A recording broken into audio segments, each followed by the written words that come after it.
Ya, tekanan turun sepertinya sempat terjadi dengan sangat cepat dan itu turun sampai level 41 atau 4162, tapi kemudian berhasil rebound dengan sangat cepat. Walaupun ya berjenjang ya, langsung naik kembali ke level 4200-an.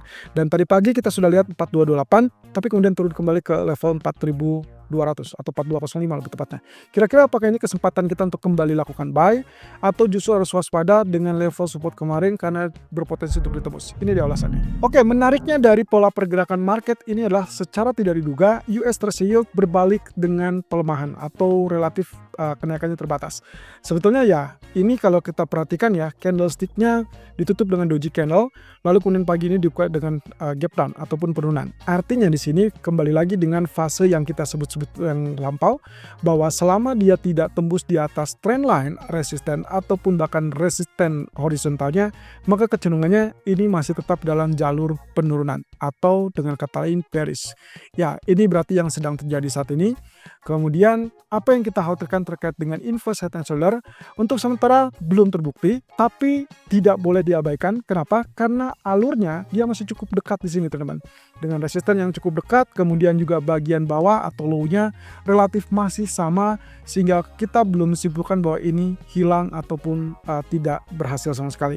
Dan ini hanya akan bisa dikatakan gagal atau tidak berpeluang hanya jika terjadi penurunan di bawah level yang paling rendah ini. Ya, jadi kalau misalkan ini berhasil ditembus dalam 1 atau 2 hari ke depan, fix ini berarti tidak terjadi yang namanya inverse head and shoulder atau tidak terjadi yang dikhawatirkan untuk inverse head and shoulder.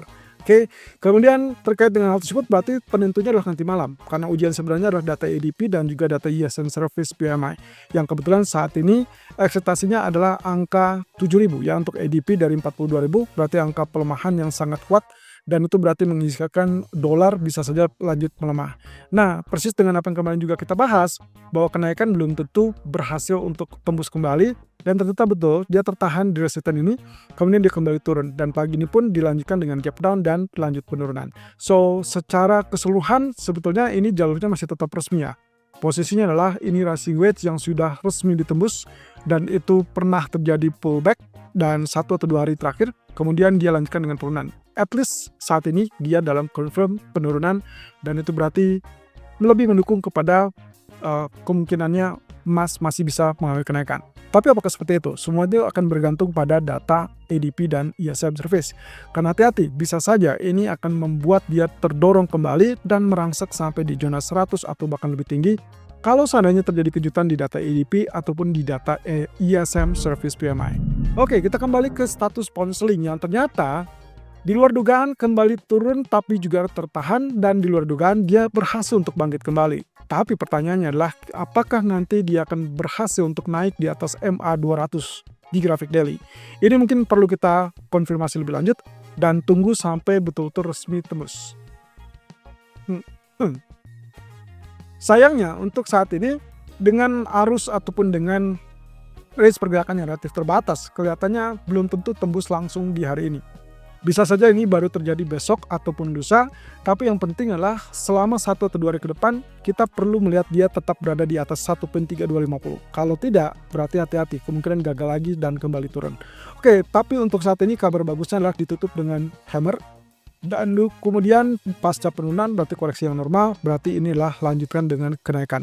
So, masih ada peluang untuk kenaikan ke 1.3300 ataupun 1.3330. Nah, di grafik keempatnya sendiri, waktu kemarin dia sempat turun tapi penurunannya juga tertahan di zona ini. Ya, jadi mau tidak mau kita andalkan ini sebagai zona support dan kemudian tidak diharapkan tembus. Nah, kemudian dia melanjutkan kenaikan. Berarti kalau begitu kita masih firm untuk melanjutkan kenaikan sampai at least 1.3360. Nah, kabar buruknya, kalau memang ternyata dia naik tapi kemudian gagal untuk tembus kembali level tertinggi kemarin, ya asumsi saya adalah 1.3250-an, maka hati-hati, coba perhatikan area RSI-nya. Kalau seandainya RSI-nya tetap lebih rendah, terutama untuk puncak kedua, maka ini kemungkinan sangat berpeluang untuk kembali terjadi penurunan, dan itu berarti membuka peluang untuk double top. Kalau itu terjadi, Anda switch strategi, terutama kalau confirm turun dan tembus neckline-nya 1.3180-an. Tapi alur utama kita untuk saat ini, kita asumsikan ini belum terlihat layak sebagai double top, melainkan kita melihatnya sebagai peluang bisa saja terjadinya lanjutan kenaikan zigzag seperti demikian. So buy, yes, untuk saat ini, tapi waspada di malam hari terutama setelah data ADP Amerika.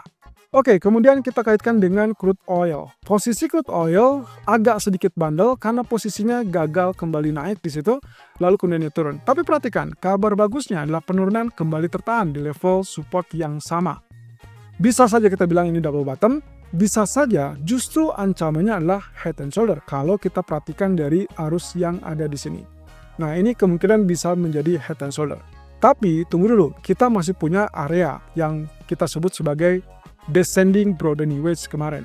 Ya, posisinya adalah yang satu melebar ke atas, yang satu melebar ke bawah, dan ini pernah kita lihat kasusnya di emas beberapa waktu lampau, dan kemungkinan ini adalah alur yang bisa terjadi ke depan, yaitu tinggal menunggu break areal resistance. Sehingga saya masih tetap pertahankan opsi buy, karena normalnya ini adalah pullback. Ya, jadi setelah itu kita pastikan dia tembus level $60, kemudian lanjutkan kenaikan sampai $61. Oleh karena itu buy masih tetap dominan, dan Anda boleh pertahankan buy kalau misalkan tembus 60, dan kalau misalkan ternyata nyampe 61, Anda wajib berhenti terlebih dulu untuk mengantisipasi kalau ternyata dia fail untuk lanjutkan kenaikan. Oke, untuk emas, kalau kita perhatikan dari level yang terjadi, kemarin kita punya trendline di alur ini, teman-teman. Yes, ini adalah alur yang kemarin, kemudian ternyata yang terjadi adalah penurunan. Oke, lalu kemudian dia sempat pullback, dan akhirnya kembali turun. Oke, di media ataupun di website kemarin, atau di artikel kemarin, atau bahkan di video teknikal kemarin, saya sempat menyebutkan, kalaupun terjadi penurunan sampai zona abu-abu, maka ini masih tetap diasumsikan sebagai opsi buy alternatif. Artinya, waktu skenario pertama, kita berhasil buy di area 4199-4200, dan tepat nyampe kenaikan sampai ke 4235, atau 4230-an. Nah, lalu kemudian di sore hari di video saya sempat mengingatkan kalau misalkan ternyata dalam beberapa waktu ke depan, artinya sampai malam hari dia tetap bertahan ya, dan tidak tembus 4230, maka Anda wajib ubah strategi, buy-nya diturunkan, bukan lagi di 4199, melainkan di area abu-abu ini, yaitu kisaran 68 sampai 4182. Dan tebak, ternyata di malam hari betul tergelincir sampai 4162, dan tebak, ternyata alternatif buy kita berjalan dengan sangat baik karena dia kembali rebound dan sampai ke 4.200-an kembali.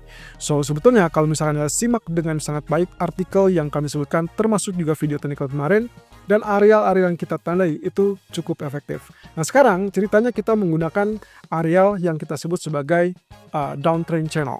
Nah, ternyata sayangnya pagi tadi dia langsung tembus begitu saja. Jadi yang awalnya kita berharap akan ada mungkin swing low terakhir sebelum nantinya dilanjutkan kenaikan, ternyata itu tidak terjadi. Yang terjadi adalah justru dia langsung naik, tembus, tapi di sini dia tertahan di atas atau di bawah 4230. High sampai saat ini adalah 428, kemudian dia turun. Tapi coba perhatikan, lagi-lagi setelah dia breakout, ternyata dia lanjutkan dengan pullback. Dan pullback ini rasa-rasanya masih tetap layak untuk kita buy. Dan persis dengan tadi artikel terbaru di siang hari, kami merekomendasikan untuk lakukan buy di zona ini. Dan ini berarti saatnya kita mempertahankan sampai nanti kita akan lihat kenaikan secara bertahap. Kalau misalkan ternyata dalam beberapa jam ke depan Anda setelah melihat video ini ternyata dia naik sampai 4220, Anda segera exit atau Anda bisa pertahankan buy. Tapi kalau misalkan kita lihat case yang lain, ada suatu hal yang menarik. Coba perhatikan area yang saya tanda ini. Kita akan fokus di bagian ini. Dan apa yang terlihat? Ya, ini yang terlihat kalau misalkan kita perhatikan secara terpisah. Bentuknya seperti demikian, teman-teman. So, ceritanya kemarin terjadi penurunan dengan sangat cepat dan itu kita targetkan dengan penurunan vertikal. Ya, kebetulan dia turun, kemudian level terendah itu tertahan di level 4162, kemudian dia berbalik naik, walaupun di sini kelihatannya berjenjang. Tapi kita asumsikan dari beberapa candle yang terjadi bullish, berarti dia dibalas dengan sangat cepat. Jadi penurunan cepat dibalas dengan kenaikan cepat, itu biasanya mengindikasikan terjadinya V bottom atau V recovery. Ini juga ditandai dengan RSI-nya, posisinya juga sama, yang kecenderungannya mendukung kepada kenaikan. So, kalaupun sekarang terjadi penurunan, bagi saya ini penurunan adalah secara normal kita asumsikan sebagai pullback. Tapi, begitu dia resmi tembus level neckline yang ada di 4230, maka bersiaplah berjenjang kenaikan itu diharapkan naik sampai 4298. Tapi tentunya kita akan lihat PR pertama adalah 4230 sebagai neckline, yang kedua adalah 4264, barulah nanti kita akan lihat 4298. Nah, kalau kita perhatikan dengan data ADP, maka harusnya dengan saat ini dia relatif tenang di area 4208, 4210, maka saya asumsikan bahwa dia menunggu trigger ataupun pemicu. Kalau misalkan dia bisa tembus di atas 4230 sebelum data ekonomi, maka nantinya area 4260 adalah jenjang resisten berikutnya. Setelah itu, perhatikan dengan data ekonomi. Kalau misalkan data ADP-nya relatif lebih rendah daripada ekspektasi, maka dipastikan dia akan lanjutkan dengan kenaikan tersebut. Apalagi kalau didukung juga dengan data ISM service yang relatif lebih lemah. So, kalau lihat dari agenda ini, harusnya ini saatnya kita sudah lakukan buy. Tapi tunggu dulu, apakah ada risiko untuk penurunan? Ya, risiko penurunan masih tetap ada, tapi perkiraan adalah tetap bertahan di zona ini, 4168, 4182. Dan artinya, kalau strategi pertama gagal, Anda masih bisa dipertimbangkan untuk lakukan buy di zona yang sama kemarin, low kemarin, untuk kemudian memanfaatkan ini sebagai potensial double bottom.